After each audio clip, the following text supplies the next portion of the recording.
வாழ்க வளமுடன். நண்பர்கள் அனைவருக்கும் வணக்கம். நான் உங்கள் நண்பன் அர்ஜுன். நான் செபியில் பதிவு பெற்ற பங்கு முதலீட்டு ஆலோசகர், செபி ரிஜிஸ்டர்ட் இன்வெஸ்ட்மெண்ட் அட்வைசர். என்னோட யூடியூப் நேம் அர்ஜுன் பங்கு மார்க்கெட். இப்போ இந்த வீடியோவில் நம்ம பார்க்க போகிறது கொஷின் அண்ட் ஆன்சர். நிறைய பேர் நிறைய கொஷின் எனக்கு கேட்டிருக்கிறீங்க. அதாவது என்னுடைய யூடியூப் கம்யூனிட்டி பாக்ஸில் நீங்கள் மொபைலில் பார்த்தீங்க அப்படின்னா போஸ்ட்டுன்னு இருக்கும். அந்த போஸ்ட்டில் போயிட்டு பார்த்தீங்க அப்படின்னா தெரியும். மோர் தென் 400 கொஷின்ஸ் இருக்குது ஆஸ் ஆஃப் நவ். நான் வந்து ஆல்மோஸ்ட் 100 கொஷினுக்கு தான் வந்து ஆன்சர் பண்ணிக்கிறேன்.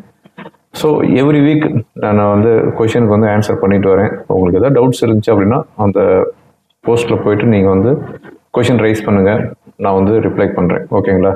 ரைட்டு. இப்போ டைரெக்டாக கொஷினுக்கு போயிடலாம். அதுக்கு முன்னாடி உங்கள்கிட்ட நான் கேட்குறது ஒன்று, என்னுடைய யூடியூப் சேனலை இது வரையும் சப்ஸ்கிரைப் பண்ணல அப்படின்னா சப்ஸ்கிரைப் பண்ணிட்டு பாருங்கள். ஓகேங்களா? ரைட்டு. இப்போ டைரெக்டாக கொஷினுக்கு போயிடலாம். ராஜா அப்படிங்கிற ஒரு ஐடியில வந்துருக்குது. Sir please write A book for share market and F&O trading, Tamil book அப்படின்னு கேட்டுக்கிறாரு. எங்கள் புக்கெல்லாம் எழுதி இப்படி இதெல்லாம் வந்து இப்போ வேலைக்கு ஆகாது. நிறைய புக்கு அவைலபிள் இருக்குது. ஸோ நீங்கள் வந்து அதாவது சோமவல்லியப்பன் புக்கு, அவர் வந்து F&O ட்ரேடிங்கு நிறையா வந்து எழுதியிருக்கிறாரு. ஸோ அவருடைய புக்கு நல்லாவே வேல்யூபிளாக இருக்கும். அதை வந்து படித்து பாருங்கள். நான் வந்து புக்கு எழுதுகிற அளவுக்கு இப்போ வந்து எனக்கு யோசனையே கிடையாது. என்னுடைய வீடியோ பார்த்தாவே போதும், உங்களுக்கு வந்து பல புக்குங்களை நீங்கள் வந்து படித்த மாதிரி இருக்கும். அதனால் நான் சொல்கிற கண்டென்ட்டு, நான் சொல்கிற ஸ்டாக் வைஸ் சொல்கிற எல்லாமே வந்து உங்களுக்கு வந்து ரொம்ப ரொம்ப யூஸ்ஃபுல்லாக இருக்கும். என்னுடைய வீடியோவை பாருங்கள், நீங்கள் போய் படித்து தான் தெரிஞ்சிருக்கல. என்னுடைய வீடியோ பார்த்தாவே போதும், உங்களுக்கு வந்து பல புக்குகள் வந்து நீங்கள் படித்த அளவுக்கு ஈக்குவலாக இருக்கும். ஓகே, அதுக்கு அடுத்த கொஸ்டினாக வந்து விஜயகுமார் வாசுதேவன் அப்படிங்கிற ஒரு ஐடின்னு வந்துருக்குது. அவர் என்ன சொல்லிக்கிறாருன்னா பெருசாக சொல்லிக்கிறாரு, இருந்தாலும் அதை பற்றி நான் சொல்லிடுறேன். அதாவது நீங்கள் வந்து ஒரு கம்பெனியோடைய ஐபிஓ பற்றி நீங்கள் வந்து அனலைஸ் பண்ணுறீங்க, அது வந்து லாபம் நஷ்டத்தெல்லாம் சொல்கிறீங்க. நீங்கள் வந்து அதோடு நிறுத்திக்காங்க. அதில் வந்து நீங்கள் வந்து வாங்குங்க வாங்காதீங்க அப்படின்னு சொல்லாதீங்க. ஏன்னா அந்த ஐபிஓ கம்பெனி உங்கள் மேலே வந்து கேஸ் போடலாம்ல.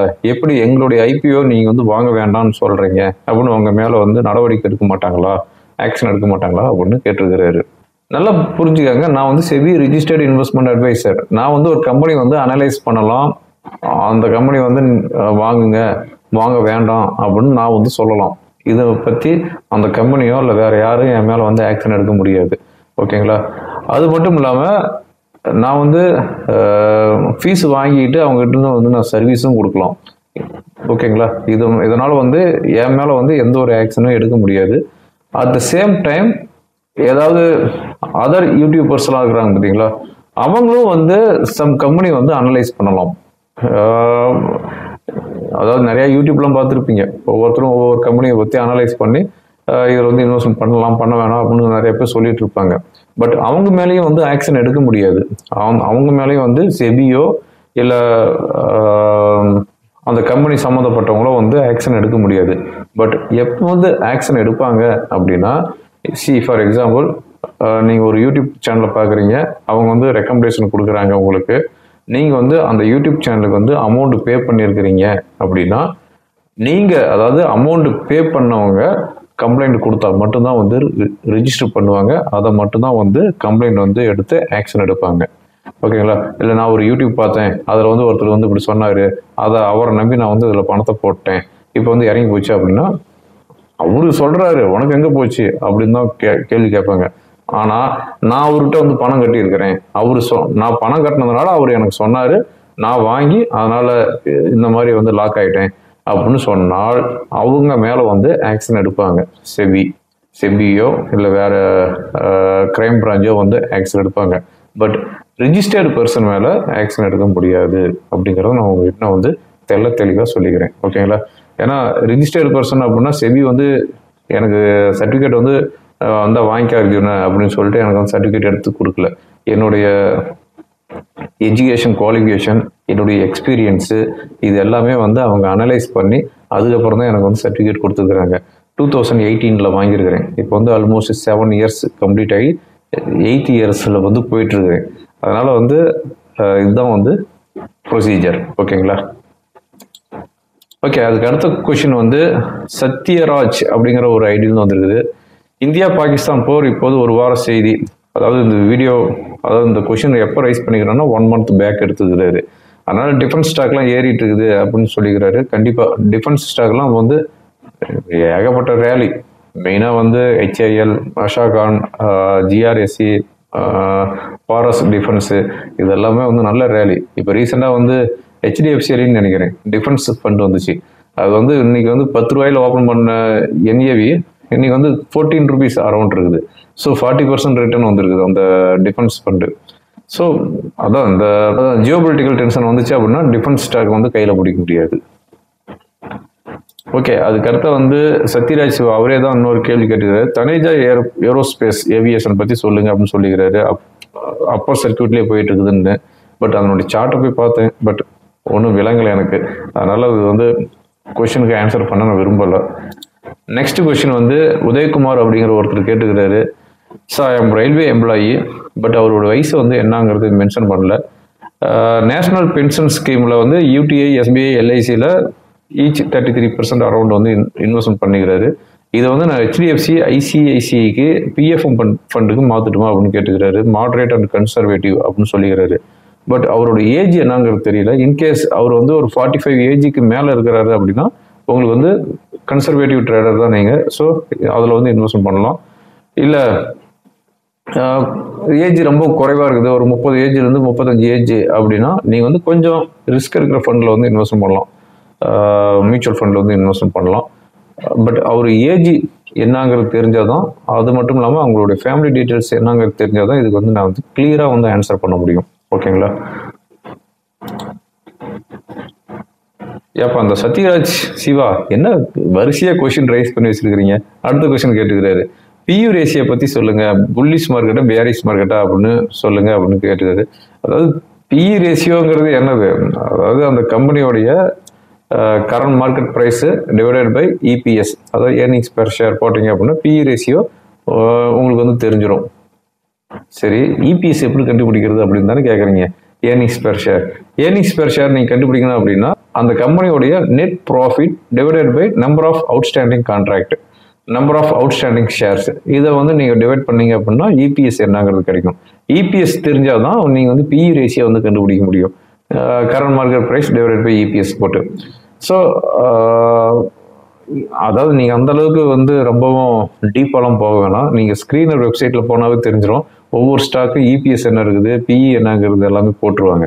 அதனால் அதை பற்றி நீங்கள் வந்து டீப்பாக அனலைஸ் பண்ண வேணாம்.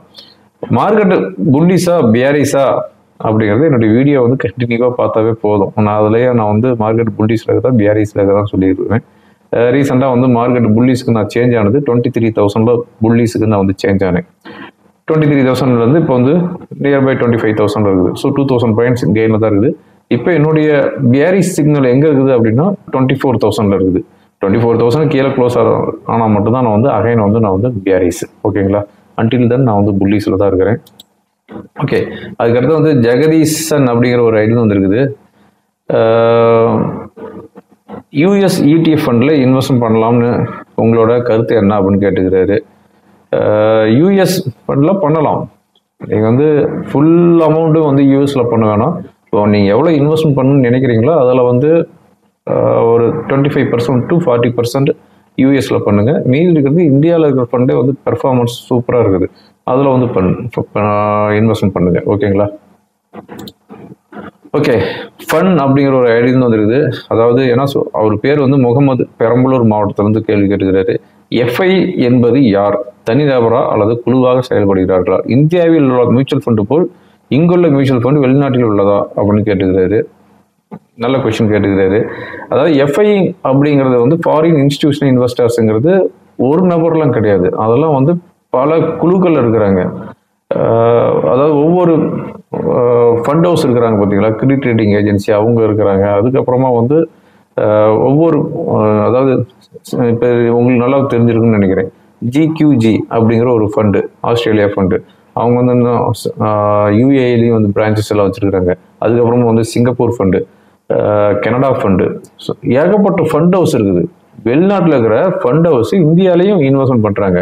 நம்ம ஆளுங்களும் வந்து வெளிநாட்டிலையும் இன்வெஸ்ட்மெண்ட் பண்ணிட்டு இருக்கிறாங்க. ஓகேங்களா? இப்போ ஐசிசி பொடென்ஷியல் நாஸ்டாக் ஃபண்ட் இருக்குது. இவங்க நம்ம ஐசிசி பொடென்ஷியல் நம்ம இந்தியன் கம்பெனி, இவங்க போய் ஃபாரின் கம்பெனிலையும் இன்வெஸ்ட்மெண்ட் பண்ணுறாங்க. ஸோ ஃபாரின் கம்பெனி நம்ம இதில் வந்து இன்வெஸ்ட்மெண்ட் பண்ணிட்டு இருக்கிறாங்க. அதனால வந்து எஃப்ஐஸ் அப்படிங்கிறது அது வந்து லாட் ஆஃப் குரூப் இருக்கிறாங்க. ஓகேங்களா, இவ்வளோதான் இருக்கிறாங்கலாம் தெரியாது. நீங்கள் அந்த பிளாக் டீல்லாம் நடந்துருக்குது பார்த்தீங்களா, அதனுடைய லிஸ்ட்டு வரும். அந்த லிஸ்ட்டில் போய் பார்த்தீங்க அப்படின்னா ஒவ்வொரு எஃப்ஐஸ் கம்பெனி நேமெல்லாம் வரும். ஃபாரினில் இருக்கிற கம்பெனிலாம் லிஸ்ட் அவுட் போட்டிருப்பாங்க. இவங்களாம் இந்த ஷேர் வாங்கிக்கிறாங்க, இந்த ஷேரை செல் பண்ணியிருக்கிறாங்கன்ட்டு. ஸோ எஃப்ஐஸுங்கிறது லாட் ஆஃப் குரூப் இருக்கிறாங்க. இந்தியாவில் இருக்கிற மியூச்சுவல் ஃபண்டு போல் இங்கே இருக்கிற மியூச்சுவல் ஃபண்டு வந்து ஃபாரினில் வந்து இன்வெஸ்ட்மெண்ட் பண்ணுறாங்க. ஓகே, அதுக்கு அடுத்த கொஸ்டின் வந்து கார்த்திகேயன் அப்படிங்கிற ஒரு ஐடி வந்துருக்குது. ஓகே, கார்த்திகேயன் அப்படிங்கிற ஒரு ஐடி வந்துருக்குது. ஸ்டாக் எஃப்என்டோ பேன் அப்படின்னா என்ன சார்? நார்மல் ஸ்டாக்கும் எஃப்என்டோ பேன் ஸ்டாக்கும் என்ன டிஃப்ரெண்ட் அப்படின்னு கேட்டுக்கிறாரு. அதாவது கேஷ் செக்மெண்ட்டில் இருக்கிற ஸ்டாக் தான் வந்து எஃப்என்டோட இருக்கும். நல்லா ஆக்டிவாக இருக்கிற ஸ்டாக் வந்து எஃப்என்டோட இருக்கும். பேன் பீரியட் எப்படி பண்ணுறாங்க அப்படின்னா, நம்பர் ஆஃப் அவுட்ஸ்டாண்டிங் கான்ட்ராக்ட் வந்து நிறைய வெளியே இருக்குது அப்படின்னா 90% மேலே மார்க்கெட் வைட் பொசிஷன் லிமிட்னு சொல்லுவாங்க. அந்த பொசிஷன் லிமிட்டு 90% மேலே போச்சு அப்படின்னா எஃப்என்டோவில் வந்து பேன் பண்ணிடுவாங்க. ஃபர்தராக வந்து அந்த ஸ்டாக்கை வந்து ட்ரேட் பண்ண முடியாதுன்ட்டு. அதாவது இப்போ நீங்களே இருக்கிறீங்கன்னு வச்சுக்கோங்க, ஏதோ ஒரு கம்பெனி HIL இருக்குதுன்னு வச்சுக்கோங்க, அந்த கம்பெனி லாட்டு வந்து வாங்கிக்கிட்டே இருக்கிறீங்க, நிறைய லாட்டு வாங்கிக்கிட்டே இருக்கிறீங்க. அப்படிங்கும்போது உங்ககிட்ட வந்து பொசிஷன் அதிகமாகிட்டே இருக்குது, ஓப்பன் இன்ட்ரெஸ்ட்டு அதிகமாகிட்டு இருக்குது. அதனுடைய வைடு லிமிட்டு 90% மேலே போச்சு அப்படின்னா அது வந்து ஃபர்தராக யாரும் ட்ரேட் பண்ண முடியாது. நீங்கள் எப்போ அந்த ஸ்டாக் வந்து அன்லோட் பண்ணுறீங்களா அப்போ தான் அது வந்து மறுபடியும் வந்து ஃபர்தராக எல்லாமே வந்து ட்ரேட் பண்ண முடியும். அதுதான் ஓகேங்களா. 90% டச் ஆனாவே வந்து பேன் லிஸ்ட் கொண்டு வந்துடுவாங்க. ஓகே, அதுக்கு அடுத்ததாக வந்து குரு சென்னையிலேருந்து கேட்டுக்கிறாரு. ஸ்பாந்தனா ஸ்பூர்த்தி ஷேர் இப்போ வாங்கலாமா அப்படின்னு கேட்டுக்கிறாரு. அதுக்கப்புறம் தான் ஸ்க்ரீனரில் போய்ட்டு செக் பண்ணும்போது இவங்க வந்து 2021 வந்து 40 கோடி ப்ராஃபிட் கொடுத்தவங்க இப்போ வந்து 400 கோடி லாஸ் கொடுத்துருக்குறாங்க. ஓகேங்களா. அது மட்டும் இல்லாமல் ஸ்டாக் வந்து ரொம்பவும் என்ன சொல்கிறது, சொல்லிக்கிற மாதிரி இல்லை. இப்போ ரீசெண்டாக என்ன ரேட் வந்துருக்குன்னா 750 ரூபாய்க்கு வந்த ஷேரு போன வருஷம் ஜூன் மாதம் 750 ரூபாய்க்கு வந்த ஷேர் இன்னைக்கு வந்து ஆல்மோஸ்ட் 270 ருபீஸ் அரௌண்டில் இருக்குது. இவங்க வந்து லாஸ் வந்து அதிகமாகிட்டு இருக்குது. அதனால் வந்து இந்த ஷேரை வந்து நீ கன்சிடர் பண்ணுறதுங்கிறது வேண்டாம். ஓகேங்களா. ஓகே, செந்தில் வேலன் அப்படிங்கிற ஒரு ஐடியில் வந்துருக்குது. நிறைய கொஷின் கேட்டுக்கிறாரு, அதுக்கெல்லாம் கொஞ்சம் ஷார்ட்டாக நான் ஆன்சர் பண்ணிடுறேன். டெல்மி யுவர் ஹாபி அப்படின்னு கேட்டுக்கிறாரு. அதாவது என்னுடைய ஹாபிங்கிறது, நான்லாம் அதிகமாக வந்து ஃபண்ட்லாம் பண்ண மாட்டேன். Monday to Friday office work தான். ஆஃபீஸ் வந்து ஃபர்ஸ்ட் ஃப்ளோரில் இருக்குது, கிரவுண்ட் ஃப்ளோரில் வந்து ஹோம் இருக்குது. ஆஃபீஸில் தான் மோஸ்ட்லி நான் வந்து டைம் வந்து ஸ்பெண்ட் பண்ணுவேன். அதுக்கடுத்த வந்து when you spend time in your family அப்படின்னு கேட்டுக்கிறாரு. ஃபேமிலி கூட நான் டைம் ஒரு நாளைக்கு வந்து 2 hours வந்து ஸ்பெண்ட் பண்ணுவேன். மார்னிங் கொஞ்சம் நேரம், ஈவினிங், அதுக்கப்புறம் வந்து நைட்டு அவங்ககிட்ட கொஞ்சம் நேரம் ஃப்ரீயாக பேசிக்கிட்டு ஏதாவது ஒன்று பேசிட்டு ரகலை பண்ணிகிட்டு இருப்போம். அதுக்கு அடுத்ததாக வந்து when you spend time in your friends அப்படின்னு கேட்டுக்கிறாரு. ஃப்ரெண்ட்ஸுக்கு வந்து என்னோட லோக்கலில் நிறைய பேர் இருக்கிறாங்க. லோக்கலில் இருக்கிறவங்கள அப்பப்போ பார்த்து பேசிக்குவோம். வெளியூரில் இருக்கிறவங்க கிட்ட ஒரு நாள் டு ஒரு நாள் நான் வந்து ஃபோனில் பேசுவேன், இல்லைனா அவங்க ஃபோன் பண்ணி எனக்கு பேசுவாங்க. To you have girl friend அப்படின்னு கேட்டுக்கிறாரு. கேர்ள் ஃப்ரெண்டுங்க இருக்கிறாங்க. கேர்ள் ஃப்ரெண்டுங்க இல்லாமல் இருப்பாங்களா என்ன? கேர்ள் ஃப்ரெண்டுங்க இருக்கிறாங்க. என்னோட ஆஃபீஸ் கூட ஒர்க் பண்ணவங்களாம் இருக்கிறாங்க. அது மட்டும் இல்லாமல் என்னுடைய வீடியோ பார்த்துட்டு இருக்கிறவங்க நிறைய பேர் லேடிஸ் இருக்கிறாங்க. நிறைய வாட்ஸ்அப் மெசேஜ் வரும், நிறைய பேர் ஃபாலோவர்ஸ் இருக்கிறாங்க. அவங்கெல்லாம் எனக்கு வந்து நண்பர்கள் தானே. நான் எப்படி வீடியோ ஆரம்பிக்கும் போதே நான் உங்கள் நண்பன் சொல்கிறேன், அப்படிங்கும்போது என்னுடைய வீடியோ பார்க்குற நீங்களும் என்னுடைய ஃப்ரெண்ட்ஸு தானே. அதனால் எனக்கு நிறைய பேர், அதாவது 1,61,000 நண்பர்கள் நண்பிகள் இருக்கிறாங்க. ஓகேங்களா. ரீசெண்ட் யுவர் ஃபேவரட் ஃபில்ம் அப்படின்னு கேட்டுக்கிறாரு. தமிழ் படமா மலையாள படமான்னு தெரியல. வேணா நான் ரீசெண்டாக வந்து மலையாள படம் தான் அதிகமாக பார்த்துட்டு இருக்கிறேன். தமிழ் படத்தை கம்பேர் பண்ணும்போது மலையாள படம் நல்லா இருக்குது. 90s கிட்ஸுக்கு தெரியும் மலையாள படம் அப்படின்னாவே, மலையாள படம் பார்க்க போகிறான்டா அப்படிம்பாங்க. ஒரு மேலையும் கிளையும் பார்ப்பாங்க. ஆனால் இன்னைக்கு வந்து காலம் மாறி போச்சு. மலையாள படம் தான் வந்து சூப்பராக இருக்குது. இப்போ ரீசெண்டாக நான் சம் கிரைம் ஸ்டோரி படம்லாம் பார்த்தேன். பனி அப்படின்னு ஒரு படம் ஃபேண்டாஸ்டிக்காக இருக்குது. அதுக்கு அடுத்ததாக ரேகா சித்திரம், அந்த ஒரு படம் நல்லா இருக்குது. அப்புறம் ஆஃபீஸர் ஆன் டியூட்டி. ஸோ இந்த 3 படம் இப்போ ரீசெண்டாக நான் பார்த்தேன் ஓடிடியில். நெட்ஃப்ளிக்ஸ், அமேசான்லாம் இருக்குது, சோனியில் இருக்குது. உங்களுக்கு டைம் கிடைச்சா அதில் போய் பாருங்கள். நான் சொன்ன அந்த 3 படம், ஆஃபீஸர் ஆன் டியூட்டி, பனி, ரேகா சித்திரம், நல்லா இருக்குது. ஓகேங்களா. அதுக்கப்புறமா வந்து தமிழ் படம் எனக்கு ரீசெண்டாக எனக்கு பிடிச்ச படம்னு பார்த்தோம் அப்படின்னா லக்கி பாஸ்கர் தான். அதுக்கப்புறமா வந்து டூரிஸ்ட் ஃபேமிலி நல்லா இருக்குதுன்னு சொல்லிட்டுனாங்க. பட் இன்னும் ஓடிடியில் வந்துச்சுன்னா நான் உட்காந்து பார்ப்பேன். மோஸ்ட்லி நான் வந்து தேட்டருக்கு அவாய்ட் பண்ணிவிடுவேன். சம்டைம்ஸ் நல்லா இருக்குது படம், ஃபென்டாஸ்டிக்காக இருக்குது, தேட்டரில் போய் பாருங்கள் அப்படின்னு சொன்னால் மட்டும் தான் போவேன். முழு சட்டை மாறாங்க அவருடைய இது கேட்பேன் நான். அவர் வந்து நல்லா இருக்குது அப்படின்னு சொன்னார்னா ஓகே இதை போய் தேட்டரில் போய் பார்க்கலாம் அப்படின்னு நான் வந்து கன்சிடர் பண்ணுவேன். ஓகே, அதுக்கு அடுத்தா வந்து வாட் இஸ் யுவர் இன்வெஸ்ட்மெண்ட் அப்படின்னு கேட்டுக்கிறாரு. என்னுடைய இன்வெஸ்ட்மெண்ட் மியூச்சுவல் ஃபண்ட், அதுக்கு அடுத்ததாக வந்து ரெண்ட், இன்ட்ரெஸ்ட், இந்த மாதிரிலாம் இருக்குது. அதாவது நான் அடிக்கடி நான் சொல்லுவேன், நீங்கள் தூங்கும் போதும் உங்கள் பணம் வந்து உங்களுக்காக வேலை செய்யணும் அப்படின்னா நீங்கள் வந்து ஷேர் ரிலேட்டடு, அதுக்கு அடுத்ததாக வந்து இன்ட்ரெஸ்ட்டு, ரெண்ட்டு, இந்த மாதிரி வந்து இன்வெஸ்ட்மெண்ட் பண்ணீங்க அப்படின்னா அப்போ தான் வந்து நீங்கள் தூங்கும் போதும் உங்களுக்காக உங்கள் பணம் வந்து வேலை செய்யும். ஸோ அந்த மந்திரத்தை வந்து ஃபாலோ பண்ணிக்காங்க. ஓகேங்களா. அதுக்கடுத்து வந்து இவர் ஃபேமிலி டீட்டெயில்ஸ் அப்படின்னு கேட்டுக்கிறாரு. எனக்கு ஒரே ஒரு பொண்டாட்டி தாங்க. ஓகேங்களா, ஒரே ஒரு பொண்டாட்டி, அதுக்கப்புறம் ஒரு பொண்ணு, ஒரு பையன், அம்மா, அப்பா இல்லை. எனக்கு மேரேஜ் ஆகிறதுக்கு ஒரு 5-6 வருஷத்துக்கு முன்னாடியே அப்பா வந்து எக்ஸ்பயர்ட் ஆகிட்டார்.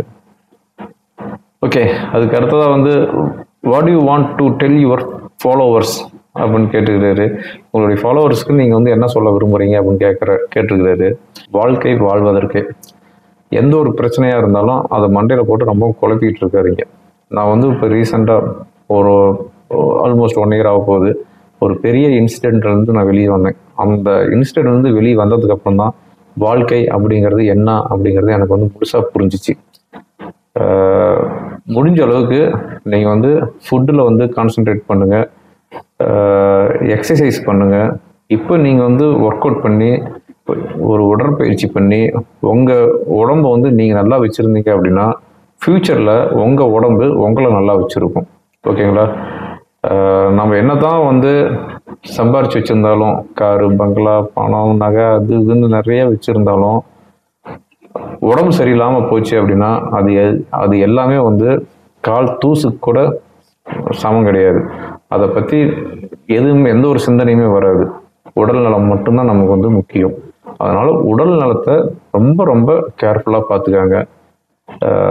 நல்லா என்ஜாய் பண்ணி வாழ்க்கை வாழ்வதற்கே அப்படின்ட்டு வாழுங்க. ஓகேங்களா.